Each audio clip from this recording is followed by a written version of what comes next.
Hello friends, good morning. आपका स्वागत है पहलवान गुरुदिन ग्रुप ऑफ कॉलेज के यूट्यूब चैनल पर। मैं प्रोफेसर रंजना श्रीवास्तव, पहलवान गुरुदिन महिला महाविद्यालय से।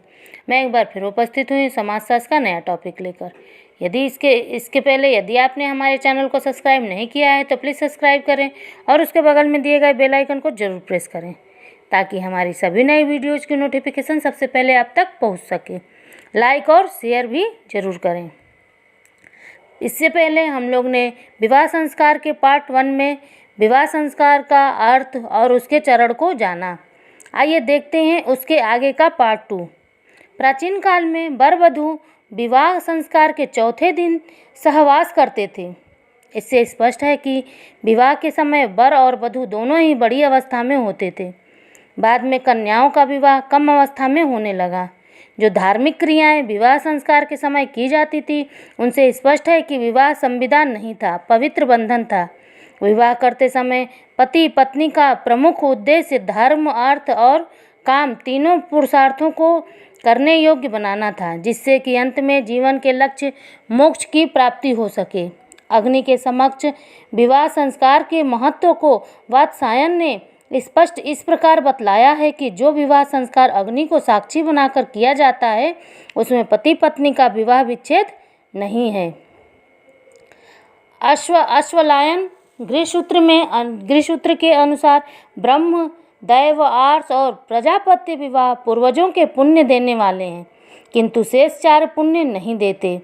पहले चारों में पिता या संरक्षक स्वयं कन्या को वर देता था, इसलिए ये ही विधि सम्मत समझे जाते थे।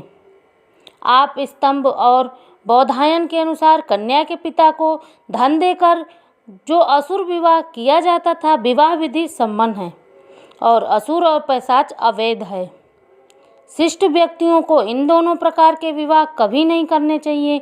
इसका यह अर्थ है कि मनु के समय तक समाज ने गंधर्व और राक्षस विवाह को भी वैध मान लिया था, क्योंकि क्षत्रियों में इस प्रकार के विवाहों का काफ़ी प्रचलन रहा होगा।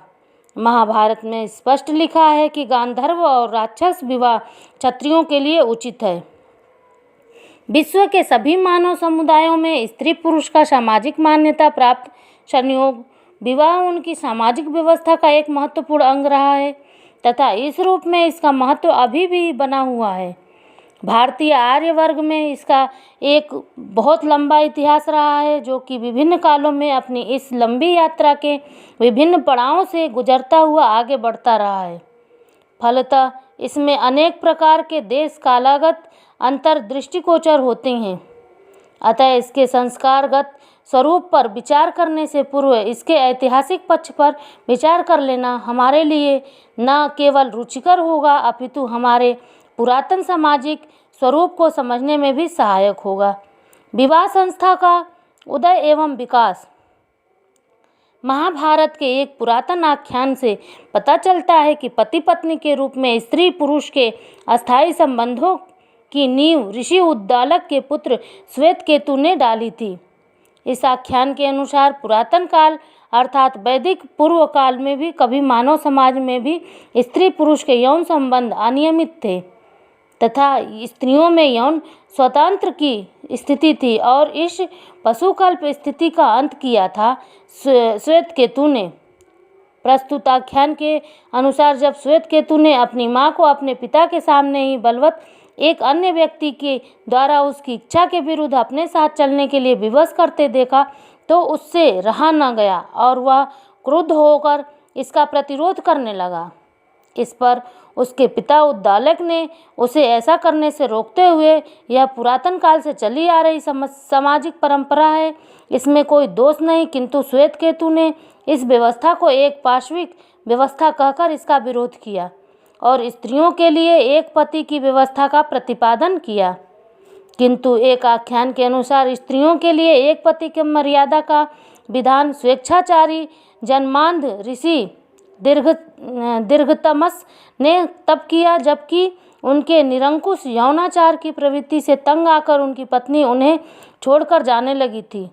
जो हो, ये दोनों ही संदर्भ उस काल से संबंध रखते हैं जबकि मानव समाज अपनी आदिम असभ्य अवस्था से निकलकर एक सामाजिक व्यवस्थिति की ओर बढ़ रहा था। अनेक आदिम समाजों में इससे मिलती जुलती स्थिति अचिर पूर्व काल तक देखी जाती रही है, किंतु प्रागैतिहासिक काल से संदर्भ में सांकेतिक इस सामाजिक स्थिति के दर्शन हमें वैदिकोत्तर काल से के साहित्य में कहीं भी नहीं होते हैं। सामाजिक स्तर पर अनियत यौन संबंधों का तो क्या अस्थायी वैवाहिक संबंधों के दर्शन नहीं होते। इसका एकमात्र अपवाद पुरुवरा उर्वशी के विवाह के संदर्भ में पाया जाता है, जिसकी आवृत्ति कालिदास के विक्रमोर्वशी में भी हुई है। उल्लेखनीय है कि भारतीय इतिहास में एक मान्य सामाजिक संस्था के रूप में विवाह संस्कार का विवरण हमें भारत के ही नहीं अपितु विश्व के सर्वप्रथम लिखित ग्रंथ ऋग्वेद में मिलता है। विवाह संस्कार में प्रयुक्त किए जाने वाले सभी वैदिक मंत्रों का संबंध ऋग्वेद में वर्णित सूर्य एवं सूर्या के विवाह से होना इस तथ्य का निर्विवाद प्रमाण है कि इस युग में आर्यों की वैवाहिक प्रथा अपना आधारभूत स्वरूप धारण कर चुकी थी। विवाह के प्रकार। विवाह के निम्नलिखित प्रकार होते हैं। मनु आदि पुरातन स्मृतिकारों के द्वारा पुरातन काल में विभिन्न जातियों में प्रचलित अनेक वैवाहिक प्रथाओं में से जिन 8 को मान्यता प्रदान की थी वे थीं ब्रह्म, दैव, आर्ष, प्रजापत्य, आसुर, गांधर्व, राक्षस और पैशाच तथा सामाजिक स्तर पर इनकी वरीयता का क्रम भी यही स्वीकार किया गया था। विवाह की इन सभी विधाओं को मनु जैसे कट्टरपंथी स्मृतिकार के द्वारा मान्यता दिया जाना इस तथ्य का द्योतक है कि उस समय भारतीय समाज के विभिन्न वर्गों में यह सभी विधाएं न्यूनाधिक मात्रा में प्रचलित थी तथा इन 8 प्रकार में से प्रथम 4 को ब्राह्मण वर्ग के लिए, इनके अतिरिक्त राक्षस को क्षत्रिय के लिए एवं आसुर को वैश्य शूद्र वर्गों के लिए मान्यता दी गई थी, किंतु साथ ही पैशाच तथा असुर को आर्यों के लिए भी वर्ग के लिए उचित नहीं माना गया था। संभवतः इसलिए ये दोनों ही विधाएं अनिवार्य वर्गीय समाज से संबंधित थीं। पहला, ब्रह्म विवाह। इसमें कन्या का पिता किसी विद्वान तथा सदाचारी वर को स्वयं आमंत्रित करके उसे वस्त्र अलंकारों से सुसज्जित कन्या विधान सहित प्रदान करता था। दैव विवाह।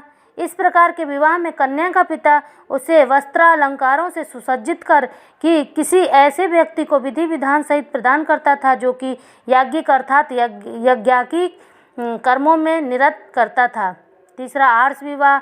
इस प्रकार के विवाह में कन्या का पिता यज्ञादि कार्यों से संपादन के निमित्त वर से 1 या 2 जोड़े गायों को देकर विधि विधान सहित कन्या को उसे समर्पित करता था। चौथा, प्रजापत्य विवाह।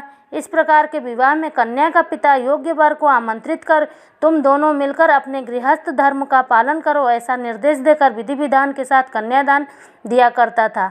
पांचवा, असुर विवाह। कन्या के बांधवों को धन या प्रलोभन देकर स्वेच्छा से कन्या प्राप्त करने की प्रक्रिया को असुर विवाह कहा जाता था। छठवां, गांधर्व विवाह। इसमें कोई युवक युवती स्वेच्छा से प्रणय बंधन में बंध जाते थे अथवा यदि कोई सकाम पुरुष किसी सकामा युवती से मिलकर एकांत में वैवाहिक संबंध में प्रतिबद्ध होने का निर्णय कर लेता था तो इसे भी गांधर्व विवाह कहा जाता था। सातवां, राक्षस विवाह। इस प्रकार के विवाह करने वाला व्यक्ति कन्या के अभिभावकों की स्वीकृति न होने पर भी उन लोगों के साथ मारपीट करके रोती बिलखती कन्या का बलपूर्वक हरण करके उसको पति बनने के लिए विवश कर देता था। आठवां, पैशाच विवाह।